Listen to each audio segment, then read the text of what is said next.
आन्दोलन कहाँ छ थाहा छैन, दुश्मन कति शक्तिशाली छ त्यतातिर ध्यान छैन। मित्रहरूको बिचमा छुट्टा छुट्टै चुलो बनाउँदाखेरि केही समय आनन्दित हुने जो प्रवृत्ति छ, एक दिन एउटा वक्तव्य आउँछ, एक 4-5वटा शक्ति मिल्ने हुन्छ, भोलिपल्ट त्यसैमध्येको एउटाले वक्तव्य दिन्छ, यो त हामीलाई त भिन्न मत छ भनेको छ। यी जात्राहरू भइरहेका छन्। नानीदेखि लागेर आएको बानी टाइपको जो नेपाली वामपन्थी आन्दोलनको समस्या छ, उनीहरू आफ्नै व्यवस्थाभित्रका क्यामेराहरू खोसेर क्यामेराहरू जाँचिरहेका छन्। उनीहरू आज त्यस्तो कुनै संसदीय पार्टी छैन जसमाथि माफियागिरीको आरोप छैन। उनीहरू हजार तरिकाले पालहरू टाल्न खोजिरहेछन्, तर उनीहरूको पाल झन्झन ठुलो भङ हुँदै नै गएको छ। अफिस तेलले 5 तारे होटलमा राख्छ र पोल गाड्नका निम्ति भनेर 700 रोपनी जमिन लिन्छ। सिधा सिधा सैन्य हस्तक्षेप र सेना उतार्ने प्रयत्न यहाँ सुरु भएको छ। त्यो दलाल पुँजीवादमा कम्युनिस्टको नाममा पतन भएको छ। यहाँ हलमा उपस्थित भएर किन यसो गरिरहेछौँ भन्ने 2-3वटा बुँदाहरू म तपाईँहरूको बिचमा राख्न चाहन्छु। तपाईँहरूको बिचमा पत्रकार यो भेटघाटमा एउटा विज्ञप्ति तपाईँहरूको अगाडि आइ नै सकेको छ। त्यससँग सम्बन्धित केही प्रश्नहरू तपाईँहरूले अन्तिममा आवश्यकता अनुसार सोधि नै हाल्नुहुनेछ र त्यस बेला पनि आवश्यक पर्दा हामी त्यसको जवाफ दिन उपस्थित हुनेछौँ। अब 3वटा कुरा देखिन्छ। एउटा, यो बिचमा अमेरिकी सरकारले अथवा हामी जसलाई अमेरिकी साम्राज्यवाद भनेर जो राजनीतिक रूपमा भन्छौँ, उसले आफ्नो सैन्य रणनीति अन्तर्गत विश्वका विभिन्न क्षेत्रहरूलाई आफ्नो पन्जामा लिनका निम्ति कतै एमसीसीका नाममा वा कतै अन्य विषयका नाममा जे प्रयत्न गर्यो, एमसीसी लागू भइसकेपछि कतिपय देशहरूमा त्यसको प्रतिरोध भयो, त्यसलाई असफल पार्ने प्रयत्नहरू भए। तर अधिकांश ठाउँहरूमा, अधिकांश देशहरूमा चाहिँ एमसीसी प्रवेश गर्दाखेरि त्यसको विरोध भएको थिएन। त्यसको परिणाम आइसकेपछि मात्रै मादागास्कर लगायतका, माली लगायतका, घाना लगायतका देशहरूमा त्यसको प्रतिरोध भयो। अहिले कतिपय देशमा भइ पनि राखेको छ। तर सुरुमा एमसीसी प्रवेश गर्दाखेरि ती देशहरूमा प्रतिरोध भएको थिएन। तर नेपाल एउटा त्यस्तो देश हो जहाँ हामी लामो समयदेखि साम्राज्यवादको, विस्तारवादका रूपमा अर्को प्रकृतिको साम्राज्यवादको सामना गरिरहेका छौँ र नेपाल त्यस्तो देश हो जसले एमसीसीको सुरुवातदेखि त्यसलाई पारित हुन नदिनका निम्ति यहाँ झन्डाहरू उठे। संसारकै इतिहासमा एमसीसी प्रकरणमा अमेरिकाले जसरी अहिलेको नवौपनिवेशिक ढङ्गले आफ्नो बहुराष्ट्रिय कम्पनीहरूलाई, विश्वव्यापी उत्पीडित राष्ट्रहरूका चाहिँ सम्पत्तिहरू लुट्ने, प्राकृतिक स्रोतहरू लुट्ने र त्यसलाई सैन्य रणनीति अन्तर्गत युद्धस्थल बनाउने ढङ्गले जो प्रयोग गरिरहेको थियो, त्यो सन्दर्भमा नेपाल एउटा नमुना देश बनेको छ कि यसले सुरुवातदेखि नै एमसीसीको विरोध गरेको छ र त्यसको पक्षमा आफ्नो लाल झन्डा उठाएको छ। हेर्दाखेरि त यो हामीले एक थरी साथीहरूलाई, एक थरी मानिसहरूलाई लागिराखेको छ कि एमसीसी के गर्नु, विरोध भए पनि पारित भइहाल्यो। तर त्यस्तो विषय छैन। यसका 2टा पक्षहरू छन्। एउटा, संसारमा उसले जहाँ जहाँ त्यो प्रयत्न गरेका छन्, जहाँ जहाँ प्रतिरोध भयो त्यहाँ त्यहाँ त्यो असफल भएको छ। जहाँ सुरुमा प्रतिरोध भएका थिएनन् त्यहाँ पनि पछि प्रतिरोध भएपछि तिनीहरू भागेका छन्। मादागास्करमा तिनीहरू भागे, मालीमा तिनीहरू भागे, लगायतका थुप्रै देशहरूमा त्यसको प्रतिरोध चलिरहेको छ र नेपालमा हामी सुरुदेखि यसको प्रतिरोधमा छौँ, विरोधमा छौँ र अब उनीहरूले जबरजस्ती पास गरेका छन् र त्यसको अङ्गको रूपमा आवश्यक हुने अमेरिकी अन्य प्रोजेक्टहरू अब उनीहरू प्रवेश गराउँदैछन्। त्यो सन्दर्भमा नै अर्को एउटा प्रोजेक्ट हो एसपीपी अथवा स्टेट पार्टनरसिप प्रोग्राम, जस अन्तर्गत सिधा सेना आउने कुरा हो, एमसीसीमा लुकेर आउने कुरा हो, परियोजनाको नाममा लुकेर आउने कुरा हो। एसपीपी अन्तर्गत चाहिँ सिधा सैन्य साझेदारी अन्तर्गत आउने कुरा हो र सबैले बुझ्नुपर्ने कुरा हो। र हामीले अहिले पनि आम जनताको बिचमा हामीले अझै पिँधसम्म पुग्ने गरी कुरा जति आवश्यक थियो त्यति पुर्याउन सकिरहेका छैनौँ। त्यसको निम्ति पनि हामीले आन्दोलनात्मक कार्यक्रमहरूलाई अगाडि लिएर जानुपर्ने भएको छ कि तपाईहरु सबैले, हामी सबैले बुझ्न सक्छौँ कि नुवाकोटमा 700 रोपनी जमिन एमसीसीले अधिग्रहण गर्दैछ एउटा अफिस राख्ने नाममा। हामी सबैले सोध्न सक्दछौँ एमसीसीले के भन्छ, कि त पोल गाड्ने ठाउँ चाहियो भन्छ, कि त आफ्नो सामान थन्काउने एउटा अफिस चाहियो भन्छ। अफिस त्यसले 5 तारे होटलमा राख्छ र पोल गाड्नका निम्ति भनेर 700 रोपनी जमिन लिन्छ। 700 रोपनी जमिन पोल गाड्न किन चाहिन्छ? सबैले बुझेको कुरा हो कि 700 रोपनी जमिन पोल गाड्न चाहिँदैन। त्यहाँ क्रमशः एयरपोर्ट बनाउने प्रयत्न, एयरपोर्ट बनाउने मनसाय त्यहाँ प्रकट भइरहेको छ। पाल्पामा र नुवाकोटमा उनीहरू 500 र 700 रोपनी जग्गा अधिग्रहण गर्दैछन्। यसको मतलब हो त्यहाँ उनीहरू सानो सानो एयरपोर्ट बनाउँदैछन्। जसरी खम्पा विद्रोहलाई मचाउनका निम्ति उनीहरूले 20-22 साल पछाडि यो त्रिभुवन एयरपोर्टको सट्टा उनीहरूले शिवचाटारको एयरपोर्टलाई प्रयोग गरेका थिए। शिवचाटारको एयरपोर्टमा सिधै अमेरिकाबाट सैन्य सामग्री ल्याउने र त्यहाँबाट मुस्ताङ लाने काम जो उनीहरूले गरेका थिए अमेरिकनहरूले। ठिक त्यसै गरी अहिले एमसिसीको नाममा नुवाकोटमा 700 रोपनी जमिन र पाल्पामा 500 रोपनी जमिन मार्फत त्यहाँ एयरपोर्ट बनाउने, त्यहाँ मार्फत उनीहरूले जे पनि गर्न सक्ने स्थिति पैदा गर्न खोजिरहेका छन्। त्यसकारणले सिधा एमसिसी पारित मात्रै होइन, त्योसँग सम्बन्धित एसपिपी अहिले जो ल्याइएको छ त्यो सिधा अमेरिकी हस्तक्षेप मात्रै नभइकन, नेपालको प्राकृतिक स्रोत साधन लुट्ने कुरासँग मात्रै सम्बन्धित नभइकन सिधा सैन्य हस्तक्षेप र सेना उतार्ने प्रयत्न यहाँ सुरु भएको छ। अब अहिले स्वाभाविक रूपमा मान्छेहरूलाई लाग्दछ कि यस्तो बीचमा पनि आन्दोलन माथिल्लो उचाइमा किन उठिरहेको छैन। स्वाभाविक रूपमा यसका अगाडि दुईटा कारणहरू छन्। एउटा, नेपाली जनताका निम्ति लामो समयदेखि लड्दै आएको क्रान्तिकारी आन्दोलनको एउटा ठुलो हिस्सा दलाल पुँजीवादमा पतन भएको छ। त्यो दलाल पुँजीवादमा कम्युनिस्टको नाममा पतन भएको छ। मुखले उसले देशभक्तिको कुरा गरिरहेको छ, कतिपय बेला चाहिँ राप्रपाले भने जस्तो राष्ट्रवादको कुरा पनि त्यसले गरिरहेको छ, तर मूलतः त्यो दलाल पुँजीवादसम्म चाहिँ आत्मसमर्पण गरेको छ र साम्राज्यवादको चाकरमा परिणत भएको छ। साम्राज्यवादको चाकरमा परिणत भएको हुनाले त्यो लामो समयदेखि लड्दै आएको देशभक्तिपूर्ण काम गर्दै आएको त्यो जमात नेताहरूको त्यो जमातलाई देखेर आम जनताको एउटा ठुलो पङ्क्ति एउटा भ्रमित हुनु पुगेको छ। किनकि हिजो देशभक्तिपूर्ण काम गर्ने, देशभक्तिपूर्ण अडान गर्ने यिनीहरू नै थिए भन्ने त्यो धङधङी, त्यो ह्यान्डओभरको कारणले गर्दाखेरि एउटा नेपाली समाजको ठुलो देशभक्त जनताको तबका त्यसबाट प्रभावित वा भ्रमित हुनु पुगेको छ। त्यसकारणले पनि आन्दोलन भनेको गतिमा उठ्न सकिरहेको छैन। किनकि स्वाभाविक रूपमा इतिहासको कुनै खण्डको मृत्यु हुँदाखेरि त्यसले मानिसहरूको ठुलो जमातलाई पनि सँगै लिएर जान्छ।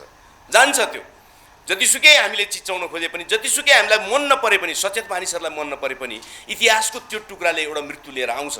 अहिले संसदवादमा र साम्राज्यवादको दलालमा परिणत भएको जो वामपन्थीहरूको एउटा जुन खेमा छ, त्यो खेमाको कारणले, त्यसको मृत्युको कारणले, त्यसको पतनको कारणले त्यसलाई हेरेर बसिरहेका देशभक्त जनताको ठुलो पङ्क्तिमा एउटा निराशा, अकर्मण्यता र भ्रम व्याप्त भएको छ। त्यसकारणले पनि हामीलाई आन्दोलनलाई ठिक ढङ्गले उठाउनको निम्ति केही समय लिइरहेको छ। यस्तै अर्कोतिर संयुक्त आन्दोलन उठाउने सन्दर्भमा वामपन्थी आन्दोलनभित्र एउटा रोग रहँदै आएको छ। त्यो रोग के भने विषयमा केन्द्रित, समस्यामा केन्द्रित भन्दा समूहहरूलाई एकले अर्कालाई देखाइदिने सङ्कीर्णतामा केन्द्रित यो रोग पनि कम्युनिस्ट आन्दोलनभित्र व्याप्त छ। तपाईँहरू अहिले नै देखिराख्नु भएको छ। हामी विगतदेखि रणनीतिक संयुक्त मोर्चामा एक ठाउँमा थियौँ। एमसिसीको विरुद्ध जत्रो आन्दोलन भने पनि, जस्तो भने पनि मैले अघि नै भनिहालेँ कि संसारमा एमसिसीले दाइमाडा गरिसकेपछि मात्रै मान्छेहरू उठेका थिए विभिन्न देशमा, तर हामी सुरुदेखि उठाउन सफल भएका छौँ। त्यसलाई रोक्न हामीले तत्काल पारित हुनुबाट रोक्न सफल भएनौँ, तर हामी त्यसलाई उठाउन र नेपाली जनतालाई उठाउन सचेत गराउन सफल भएका थियौँ। अब हामी दोस्रो चरणमा प्रवेश गरेका छौँ कि त्यसलाई रोक्ने, जसरी हुन्छ लागु हुनबाट रोक्ने, त्यो चरणमा प्रवेश गरेका छौँ। तर यो सँगसँगै हामी आन्दोलनलाई जुन ढङ्गले विकास गरेर लिएर आउँदै थियौँ, त्यहाँ त्यो वामपन्थी आन्दोलनभित्र रहेको सङ्कीर्ण प्रवृत्ति, एकले अर्कालाई देखाइदिने, आन्दोलन कहाँ छ थाहा छैन, दुश्मन कति शक्तिशाली छ त्यतातिर ध्यान छैन, बरु आफ्नै मित्रहरूको बिचमा चाहिँ फुट पार्दाखेरि, आफ्नै मित्रहरूको बिचमा छुट्टै चुलो बनाउँदाखेरि केही समय आनन्दित हुने जो प्रवृत्ति छ, त्यो प्रवृत्तिका कारणले पनि देशभक्तिपूर्ण आन्दोलन भन्नुहोस् वा जनजीविकाको आन्दोलन भन्नुहोस्, हामीले ठिक समयमा ठिक उचाइमा अगाडि बढाउनका निम्ति हामीलाई बाधा उत्पन्न भइरहेको छ। फेरि इतिहासको यो दुर्भिक्ष समयमा, इतिहासको यो अत्यन्तै कठिन समयमा यस प्रकारका प्रवृत्तिहरूसँग जुझ्नुको क्रान्तिकारीहरूसँग पनि कुनै विकल्प छैन, जुझ्नुको आम जनतासँग पनि कुनै विकल्प छैन। यो कठिनाइ बेहोर्नै पर्दछ, अर्को कुनै विकल्प छैन। त्यसमा हामीले के सोच्यौँ भने, हामी अस्तिसम्म पनि एउटा तपाईँले पत्रिकाहरूमा यतातिर सामाजिक सञ्जालहरूमा तपाईँले वक्तव्यहरू देखिराख्नु भएको थियो। एक दिन एउटा वक्तव्य आउँछ, 4-5वटा शक्ति मिल्ने हुन्छ, भोलिपल्ट त्यसैमध्येको एउटाले वक्तव्य दिन्छ, यो त हामीलाई त भिन्न मत छ भनेको छ। यी जात्राहरू भइरहेका छन्, तर हामीले के बुझेका छौँ भने हामी एकनिष्ठ रूपमा देशभक्तिपूर्ण आन्दोलनमा, जनजीविकाको आन्दोलनमा र सच्चा लोकतन्त्रको आन्दोलनमा निष्ठापूर्वक हामी लागिरहन्छौँ भने छरिएर रहेका जति पनि अनेक प्रवृत्तिहरूबाट ग्रस्त किन नहुन्, जनताको दबाव र क्रान्तिकारीहरूको सचेत प्रयत्न र ती पार्टीहरूभित्रका देशभक्तहरू र सच्चा क्रान्तिकारीहरूको सचेत प्रयत्नले हामी अन्ततः फेरि हामीले एउटै भङ्गालोमा देशभक्तिपूर्ण आन्दोलन र जनजीविकाको आन्दोलन ल्याइ पुर्याउन सक्छौँ भन्ने हामीलाई लागेको छ र त्यो प्रयत्न गर्नुको हामीसँग अरू कुनै विकल्प थिएन। हामीलाई थाहा छ वामपन्थी भनिनेहरू, कम्युनिस्ट भनिनेहरू फरक फरक ढङ्गको धारमा एउटा एक एक खालको जस्तो लाग्ने सङ्घर्ष उठाउन लागेको देख्दाखेरि एक प्रकारको दुश्मनलाई निकै सजिलो जस्तो, दुश्मनलाई एकदम खुसी जस्तो त्यो केही समय हुने नै वाला छ। त्यो बेहोर्नुको हामीसँग कुनै उपाय छैन, बेहोर्नै पर्छ हामीले। त्यो बेहोर्नुको हामीसँग कुनै विकल्प छैन कि हामीले अन्तिम बिन्दुसम्म सचेत प्रयत्न गर्ने कुरा हो, भएन भने बेहोरेर अगाडि बढ्ने कुरा हो। अहिले हामी बेहोरेर अगाडि जानका निम्ति तयार छौँ, किन थुप्रै साथीहरूलाई एकीकृत रूपमा अगाडि लानका निम्ति हामीले प्रयत्न गऱ्यौँ। त्यसको निम्ति सङ्घर्षको कार्यक्रमहरू हामीले 1.5 महिनासम्म रोक्यौँ, 2 महिनासम्म रोक्यौँ, पर्ख्यौँ, तर त्यो सम्भव भएन। किनकि नानीदेखि लागेर आएको बानी टाइपको जो नेपाली वामपन्थी आन्दोलनको समस्या छ, सङ्कीर्णताको समस्या छ, अर्कोको घरमा चाहिँ आगो लाग्यो भने एकछिन आनन्दले सुतेर मुरली बजाउने जो प्रवृत्ति छ, त्यो प्रवृत्तिको कारणले हामीले केही समय अलिकति समस्या झेल्नुपर्छ भन्ने हामीले बुझ्यौँ र हामी अब मैदानमा आएका छौँ।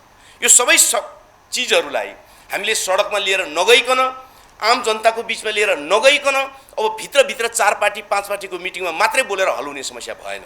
यसलाई हामीले आम रूपमा अपिल गर्नुपर्ने भयो र हामी त्यो अपिलमा आएका छौँ र हामीले भनेका छौँ वक्तव्यमा, यो अपिलमा कि यो संयुक्त कार्यकर्ताको प्रक्रियामा अरू सबै समूहहरू आउनु पर्यो। कैयौँ कमरेडहरूसँग त कैयौँ समूहसँग त हाम्रो छलफल भइ नै राखेको छ, करिब करिब कतिपय टुङ्गिएको अवस्था छ। हामी अर्को बैठक केही बैठकहरूमा ती समूहहरूलाई हामी थप्दै नै जानेछौँ र अन्ततः हामीले आन्दोलनको विकास सँगसँगै सबै वाम र देशभक्त शक्तिहरूलाई एउटा मोर्चाबन्दीमा ल्याउनु पर्ने आवश्यकता जुन छ त्यो ल्याउन सफल हुनेछौँ भन्ने मलाई लाग्दछ। त्यसको निम्ति हामी सबैले प्रयत्न गर्नु जरुरी छ। एउटा आवश्यक कुरा यहाँनिर यो छ। दोस्रो नेपालको कम्युनिस्ट आन्दोलन, मैले अघि पनि भनिहालेँ कि संसदवाद एक प्रकारले यति शक्तिशाली कि उनीहरूको आन्तरिक सङ्कटको कारणले उनीहरू पटक पटक फुट्ने, धुजा हुने, जनताको बिचमा झन्झन नाङ्गिँदै गएका छन्, उनीहरू झन्झनै नाङ्गिँदै गएका छन्। तैपनि नेपाली जनतामा रहेको ठुलो एउटा भ्रमको कारणले संसदवाद अहिले बलशाली छ, तर उनीहरू सङ्कटग्रस्त भएको हुनाले स्वाभाविक रूपमा नेपाली समाजको सङ्कट पनि चर्किँदै नै गएको छ। यही कुरा सत्य हो कि उनीहरू कुनै पनि चिज अगाडि बढाउन राम्रोसँग छलेर नसक्ने भएका छन्। सामान्य बजेट बनाउँदाखेरि उनीहरूले गरेका अपराधहरू पनि लुकाउन नसक्ने हालतमा पुगेका छन् उनीहरू। सामान्य बजेट बनाउँदाखेरि किन पुँजीवादी नैतिकताभित्र पनि टिक्न नसक्ने ठाउँ पुगेका छन् उनीहरू आफ्नै व्यवस्थाभित्रका क्यामेराहरू खोसेर क्यामेराहरू जाँचिरहेका छन्। उनीहरूसँग केही पनि नैतिक चिज बाँकी रहेको छैन। किन हामी क्रान्तिकारीहरूका अगाडि, आम जनताको अगाडि उनीहरूले भन्ने गरेका छन् यो व्यवस्था नैतिकवान हो, यो व्यवस्था राम्रो हो इत्यादि इत्यादि भनिरहेका छन्। तर उनीहरू एउटा पार्टीले अर्को पार्टीलाई क्यामेरा खोसेर क्यामेरा जाँचिरहेका छन्। यसको मतलब के हो भने नैतिकताको सन्दर्भमा उनीहरू सङ्कटग्रस्त भएका छन्। नैतिकताको सङ्कटमा आज कुनै त्यस्तो संसदीय पार्टी छैन जसमाथि भ्रष्टाचारको आरोप छैन। आज त्यस्तो कुनै संसदीय पार्टी छैन जसमाथि माफियागिरीको आरोप छैन। जसको संसदीय त्यस्ता कुनै पार्टी छैन जसका प्रमुख लिडरहरूको आय स्रोत गुमनाम नहोस्। त्यस्तो कुनै पनि पार्टी छैन। उनीहरू नैतिकताको दाँजोमा, आर्थिक पारदर्शिताको दाँजोमा हर चिजमा उनीहरू असफल भएका छन्, सङ्कटग्रस्त भएका छन्। उनीहरूले भनेका थिए 5 वर्षभित्र यो देशलाई चकाचौध गरिदिन्छु, 5 वर्षभित्र यो देशलाई चाहिँ हामी एकदम समृद्धिको बाटोमा लिएर जान्छौँ उनीहरूले भनेका थिए। त्यो सपना उनीहरूले चकनाचुर आफै पारेका छन्। कुनै पनि सम्भव भएको छैन, कहीँ पनि सम्भव भएको छैन। र अहिले पनि चुनावको मुखमा आइपुग्दा, अर्को चुनावको मुखमा आइपुग्दा पनि अहिले पनि असार मासमा 37% बजेट खर्च गर्ने ठाउँमा उनीहरू पुगेका छन्। असार मासमा 37% बजेट खर्च गर्ने भनेको त्यो भ्रष्टाचारको बजेट हो भन्ने कुरा जगजाहेर छ, जो पञ्चायतकालदेखि चलिआएको छ। वर्ष दिनभरि रोक्नु र 15 दिनमा चाहिँ टापटिपे ढङ्गले बजेट खर्च गर्नु यो शासनको विकृतिको एउटा नमुना कुरा हो, परम्परा हो। त्यही कुरा लागू भएको छ। उनीहरूले केही पनि गर्न सकेका छैनन्, मल ल्याउन सकेका छैनन् जनजीविकाको सन्दर्भमा। उनीहरूले पेट्रोलको भाउमा कुनै घटाउने काम ल्याउन सकेका छैनन्। हुँदा त जनतालाई यस्तो पर्न थालेको छ कि आज 10 रुपियाँ बढेको छ, घटाऊ भन्नुभन्दा पहिले नै त्यो 20 रुपियाँ बढिसकेको हुन्छ, कति घटाऊ भन्ने एउटा कन्फ्युजन पैदा हुन थालेको छ। जनजीविकाको सन्दर्भमा कुनै सन्दर्भमा पनि, देशभक्तिको सन्दर्भमा पनि उनीहरूले केही पनि कुरा हल गर्न सकेका छैनन्। यसरी यो व्यवस्था क्रमशः सङ्कटग्रस्त हुँदै गएको छ। यो कुरा प्रष्ट कुरा हो। तर हामीलाई के पनि थाहा छ त भने यो सङ्कटग्रस्त भएर मात्रै क्रान्तिकारी आन्दोलन अगाडि बढ्दैन। क्रान्तिकारी आन्दोलन अगाडि बढ्नका निम्ति एउटा भावभूमि तयार हुन्छ, पृष्ठभूमि तयार हुन्छ। तर त्यो पृष्ठभूमिलाई पक्रिनका निम्ति हामीले क्रान्तिकारी पार्टीहरूको बिचको हिजोको रोगबाट अलिकति मुक्त भएर नयाँ स्तरमा मोर्चाबन्दीमा जानु जरुरी छ। त्यसको निम्ति हामीले हिजो प्रयत्न गऱ्यौँ। तपाईहरुले सुन्नु पनि भयो, तपाईहरु कार्यक्रममा हुनुहुन्थ्यो, तपाईहरु पत्रकार साथीहरु वा सहभागी साथीहरु, कि हामीले रणनीतिक संयुक्त मोर्चा बनाएका थियौँ, 4 वटा कार्यक्रम गरेका थियौँ र त्यसले देशव्यापी रूपमा एक प्रकारको उत्साह त्यसले लिएर आएको थियो। तर मैले भनिहालेँ कि त्यो रणनीतिक संयुक्त मोर्चा अगाडि बढ्न सकेन। किन अगाडि बढ्न सकेन भने रणनीतिक संयुक्त मोर्चा भित्र नै रहेर सहमति गरेका साथीहरु कोही सैद्धान्तिक रूपमा अस्पष्ट थिए, कोही अगाडि जाँदाखेरि आफ्नो अस्तित्वमा पनि सङ्कट हुने हो कि भनेर अस्तित्ववादी ढङ्गले सोचिरहेका थिए, जसको कारणले त्यो अगाडि बढ्न सकेन।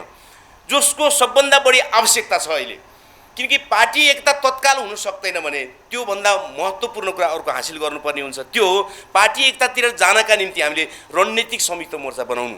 रणनीतिक संयुक्त मोर्चा स्वाभाविक रूपमा क्रान्तिका सम्पूर्ण मुख्य आधारभूत कामहरूमा एकता भनेको हो। कार्यगत विषयहरूमा कैयौँ असफलता फरकपनहरू हुन सक्दछन्, त्यसले केही पनि फरक पार्दैन। तर क्रान्तिका मूल कामहरूमा एक ढिक्का हुने रणनीतिक संयुक्त मोर्चा हामीलाई चाहिएको छ। यसपटक पनि हामीले सोच्यौँ कि रणनीतिक संयुक्त मोर्चा अहिले घोषणा गरौँ। तर हामीले अझै के भन्यौँ भने विगतमा हामीले घोषणा गर्दाखेरि हामीले त्यसलाई 5 महिना पनि टिकाउन सकेनौँ, 4 महिना पनि टिकाउन सकेनौँ। 4 वटा कार्यक्रम गरेर हामी फिर्ता हुनु पर्यो, अथवा हामी स्थगित हुनु पर्यो, वा हामी निष्क्रिय हुनु पर्यो। त्यसको समीक्षा अलि शानदार ढङ्गले गरौँ, दुधको दुध पानीको पानी भने जस्तो अलि मेहनतपूर्वक गरौँ। कहाँ हाम्रा त्रुटिहरू भए, हाम्रा समझदारीहरू कहाँ त्रुटि भए, त्यसलाई सच्याएर हामी अब साँच्चैको रणनीतिक संयुक्त मोर्चातिर अगाडि बढौँ। त्यसको निम्ति हामीले यो कार्यक्रम मार्फत घोषणा गरिदिउँ कि हामी रणनीतिक संयुक्त मोर्चा बनाउन प्रतिबद्ध छौँ। तर हामीले केही समय किन लिँदैछौँ भने विगतमा भएको त्रुटि हामी फेरि नदोहोऱ्याउँ र त्यसलाई हामीले अझ परिपक्व ढङ्गले अगाडि बढ्न सकौँ। किनकि यो कार्यक्रमको, यो 4 पार्टीको एकताको दोस्रो अध्याय वा दोस्रो महत्त्वपूर्ण कुरा त्यहाँनिर छ कि आज संसदवादको विरुद्ध र साम्राज्यवादका विरुद्ध लड्नका निम्ति छुट्टै बसेका कम्युनिस्ट शक्तिहरू या त उनीहरू एकताबद्ध भएर एउटै पार्टी निर्माणको प्रक्रियामा जानै पर्छ, सक्दैनन् भने पनि उनीहरू रणनीतिक संयुक्त मोर्चाबाट एउटा नयाँ उचाइमा उनीहरूले जाने आँट गर्नुपर्दछ। यो कुरा भन्नु नै यसको दोस्रो कुरा हो। यसको मतलब हामी 4 पार्टी मात्रै त्यसरी जानुपर्छ भन्ने कुरा होइन। यो रणनीतिक एकतामा, यो अगाडि बढाउने क्रममा कार्यगत एकतालाई अगाडि बढाउँदै अरू साथीहरूलाई पनि हामीले अपिल गर्ने कुरा हो। आज हामीसँग कोही छुटेको छ भने पनि इतिहासका यस्ता मोडहरूमा हामी धेरै पटक छुट्यौँ, धेरै पटक जुट्यौँ, त्यो ठुलो कुरा होइन। मुख्य कुरा हो फेरि पनि नेपालको क्रान्तिको आवश्यकतालाई पक्रिनु। त्यो पक्रिनका निम्ति हामी लगातार अपिल गर्नेछौँ, लगातार छलफल गर्नेछौँ र यसबाहेक अरू पार्टीहरूलाई पनि हामी लिएर जानका निम्ति, सँगै सङ्गठित गर्नका निम्ति हामी प्रयत्न गर्नेछौँ। यो कुरा पनि हामीले सँगसँगै यसमा भनेका छौँ। र अर्को, कम्युनिस्ट आन्दोलन भनेको चाहिँ देशभक्तिपूर्ण आन्दोलन जस्तो मात्रै हुन खोजेको छ नेपालमा। अलिकति याद गर्नुपर्ने विषय भएको छ कि कम्युनिस्ट आन्दोलन भनेको चाहिँ राष्ट्रमाथि समस्या भयो भने, असमान सन्धि आयो भने, हाम्रो सिमाना मिच्यो भने वा इत्यादि कुरा भयो भने मात्रै बोल्ने जस्तो, त्यसमा चाहिँ अलि बढी सक्रिय हुने जस्तो। तर जनजीविकाको विषयमा, जनताको विषयमा, जनताले अहिले दिनदिनै पाइरहेको दुःखहरूको विषयमा चाहिँ कम्युनिस्ट आन्दोलन र यस प्रकारको संयुक्त मोर्चाले धेरै काम नगर्ने जस्तो, गरे पनि यसो नारा उठाएर छोडिदिने जस्तो वा त्यसमा लगी मर्ने जति अन्तिमसम्म लड्ने त्यो प्रतिज्ञा नगर्ने जस्तो हल्का प्रवृत्ति लगातार हामी भोग्दै आएका छौँ। त्यसकारण हामीले यो संयुक्त मोर्चा, यो कार्यगत एकता र हामी जो रणनीतिक संयुक्त मोर्चातिर अगाडि बढ्दैछौँ, अब राष्ट्रियताको सवालमा मात्रै होइन, जनजीविका र तल्लो वर्गका श्रमिक जनताको वर्ग सङ्घर्षको पक्षमा पनि उभिने गरी यो कार्यगत एकतालाई अगाडि बढाउनु पर्छ भन्ने हामीलाई लागेको छ। हैन, यो सवाल नै मुख्य सवालहरू हुन्। हामीलाई थाहा छ कि यो बर्खाको समय छ, किसान अहिले पनि नेपाली जनताको 1/3 भन्दा बढी हिस्सा अहिले पनि कृषिमा निर्भर छ। त्यो स्थितिमा पानी पर्खिँदै खेतीपातीमा रम्ने स्थिति बनेको छ। हिँड्न कान्ति बाटाघाटा समस्याहरू छन्। त्यसले गर्दा यो अहिले हामीले ठुला कार्यक्रम मास ग्यादरिङका कार्यक्रमहरू दिएर हामीले तुरुन्तै हामीले अप्ठ्यारोमा पर्छ भन्ने हामीलाई थाहा छ, किन जनतालाई धेरै गाह्रो हुनेवाला छ। त्यसकारण हामी यो तर के पनि बाध्यता भयो त भने यस्तै झरीको मौसममा पनि केही न केही उज्यालो बाल्नै पर्ने, केही न केही राँको सल्काउनै पर्ने, केही न केही सुरुवात गर्नै पर्ने हामी बाध्यताको बिचमा छौँ। त्यस कारणले हामीले यो साउन महिनाको बिचमा पनि सङ्घर्षका केही कार्यक्रमहरू हामीले अगाडि बढाएका छौँ। हातेमालो गर्दै नयाँ शक्तिहरू अगाडि बढाउँदै रणनीतिक संयुक्त मोर्चाको दिशामा छलफललाई घनीभूत पार्दै हामी आगामी दोस्रो चरणको कार्यक्रमलाई हामीले अझ उन्नत स्तरमा क्रमशः वृद्धि गर्नुको अर्को कुनै विकल्प छैन, कुनै नै विकल्प छैन। मानिसहरूलाई लागेको छ, मानिसहरूलाई धेरै लागेको छ। अब क्रान्तिकारी शक्तिहरू टुटफुट भएका छन्, कोही के भएका छन्, कोही के भएका छन्, यो अगाडि बढ्नेवाला छैन। कुरा त्यसो छैन। कहिले पनि क्रान्तिकारी आन्दोलन वा देशभक्तिपूर्ण आन्दोलन अगाडि बढ्नुको मूल कुरा भनेको वस्तुगत परिस्थिति हो। वस्तुगत परिस्थिति मुख्य कुरा हो। वस्तुगत परिस्थिति अहिले सत्ता सङ्कटमा छ, संसदीय व्यवस्था सङ्कटमा छ। उनीहरू हजार तरिकाले पालहरू टाल्न खोजिरहेछन्, तर उनीहरूको पाल झन्झन ठुलो भङ हुँदै नै गएको छ। त्यस कारण वस्तुगत परिस्थिति तयार हुँदै गएको छ। यसका विरुद्ध एउटा ठुलो आन्दोलन, जनआन्दोलन निर्माणका निम्ति, प्रतिरोध सङ्घर्ष विकासका निम्ति, त्यसकारण हामीले मेहनत गर्नुपर्ने कुरा यही छ कि त्यो वस्तुगत परिस्थितिलाई तल समाजको पिँधसम्म पुर्याउँ।